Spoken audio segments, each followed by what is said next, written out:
राज्यात जेव्हा देवाभाऊ मुख्यमंत्री असतात तेव्हा महाराष्ट्र अस्थिर आहे असं वातावरण करण्याचा घाणेरडा प्रकार केला जातो। त्याच्या मुळात कोण आहे तुम्ही जावा, काय कारण आहे हे प्रकार करण्याचा?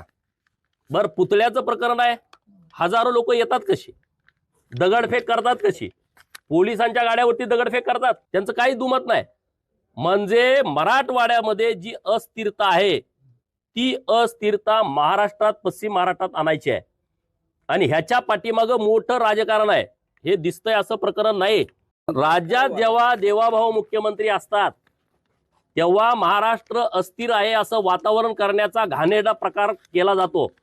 त्याच्या मुळात कोण आहे तुम्ही जावा, काय कारण आहे हे प्रकार करण्याचा?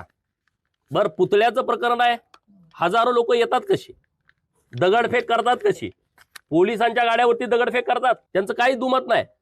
म्हणजे मराठवाड्यामध्ये जी अस्थिरता आहे ती अस्थिरता महाराष्ट्रात, पश्चिम महाराष्ट्रात आणायची आहे आणि ह्याच्या पाठीमागं मोठं राजकारण आहे, हे दिसतंय असं प्रकरण नाही।